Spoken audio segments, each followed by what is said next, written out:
Az Z-generációba tartozó személyek 1998 és 2012 között születtek a Wikipédia szerint. A TikTok szerint 2000-től 2009-ig, mások szerint pedig már 2006-ban leállt a tudomány az Z-generációnál. Szóval nem tudni pontosan kik tartoznak az Z-generációba, de az biztos, hogy a 2000-es évektől 2010-ig, akik születtek, beletartoznak. Annyi mindent feltalált már az Z-generáció, nem is gondolnád mennyi mindent. Új kifejezések, új szavak, nekik köszönhető, hogy az emojik új értelmet nyertek, stb. Én büszke Z-generációs személynek tartom magam. Ezért jogomban áll, és fontos tudnom azokat a trendeket, amik itt mennek az én korosztályomban. Viszont most a más generációba tartozók is kaphatnak egy kis betekintést az Z-generáció szótárába. A legtöbb kifejezés angol nyelven van, szóval nem árt több nyelven beszélni. Ez itt a Molatomi csatorna, és ma megnézzük, hogy a Z-generáció milyen csodás szlengeket használ 2024-ben.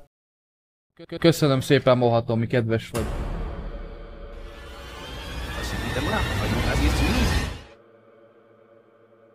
Kezdjük a legalapabb dolgokkal, például a rövidítésekkel. Nézzünk meg 5 fontos rövidítést, amit illik tudni. A Z-generáció általában 2 szót rövidít 2 vagy 3 betűre. Nézzük meg ezeket. Első, FW. Ez ezt rövidíti. Így értelmetlen, igaz? De ha például mellé csúszhatod ezt a szót, akkor egyből értelmet nyer. Ez nem jelent pontosabban csúnyát. Hogyan használjuk ezeket a gyakorlatban?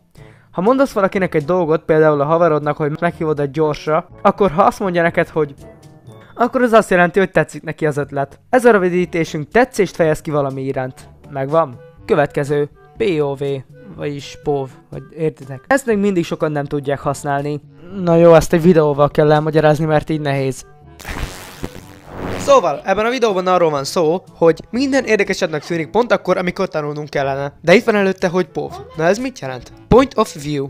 Ezt rövidíti. És ezt most rakjuk félre, ez minket most nem érdekel, szóval elmagyarázom, hogy ez mit jelent röviden és tömören. Képzeld el, hogy te most ebben a szituációban vagy, és általában az ember így reagál, szóval, ja. Figyelj, összekötődik. POV minden érdekesebbnek tűnik, amikor tanulnod kellene, és figyeld, mit csinál.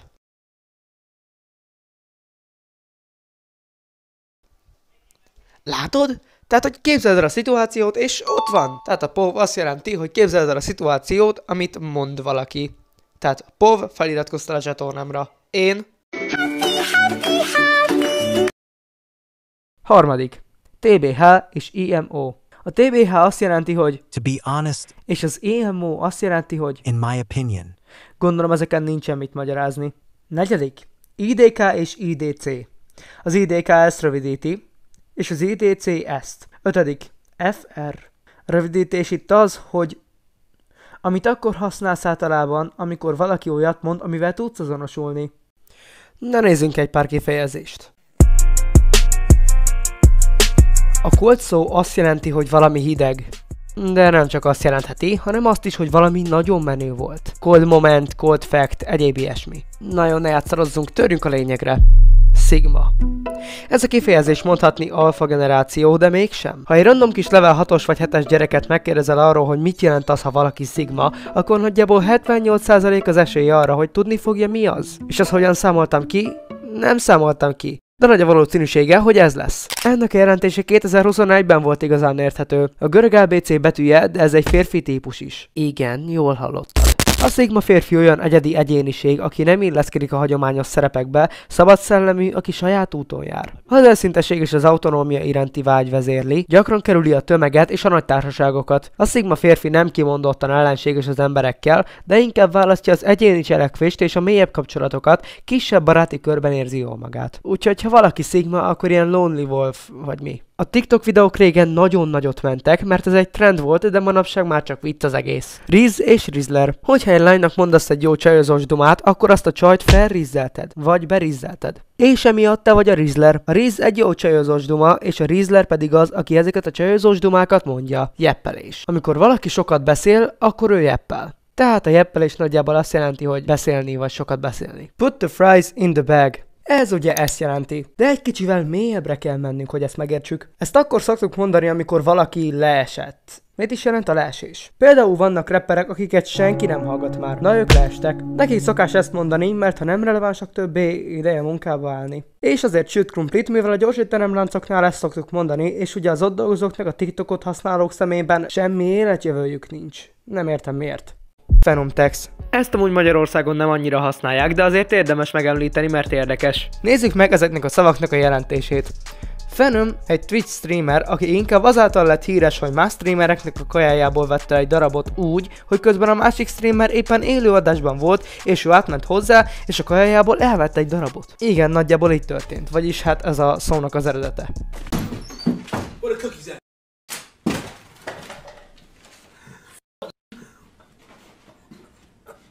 Aztán ugye a tax azt jelenti, hogy adó. Tehát a Venom tax azt jelenti, hogy kaja adó, hogyha komolyan vesszük a jelentést. Szóval, hogyha Venom taxolod például a barátodnak a kajáját, akkor te elveszel belőle egy darabot, tehát úgymond leadózod a kajáját. Remélem nem kell mondanom, mi az az adó. BAP és pick me.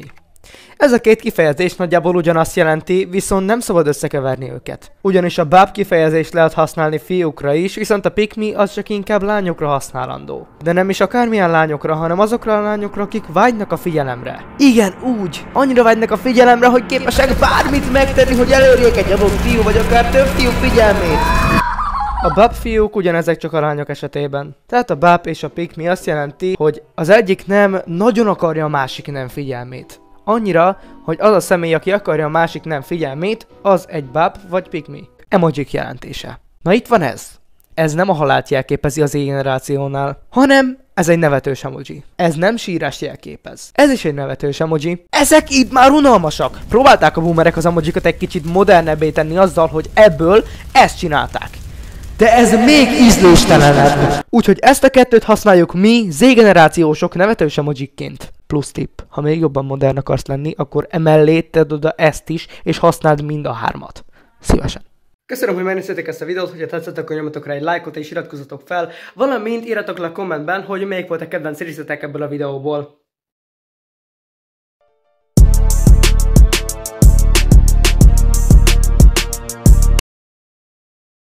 Ja, hogy te még itt vagy. Na várj el, akkor még mondok plusz 2 tippet, oké? Hogyha tiltakozni szeretnél valami ellen, akkor ne ezt használd, hanem ezt.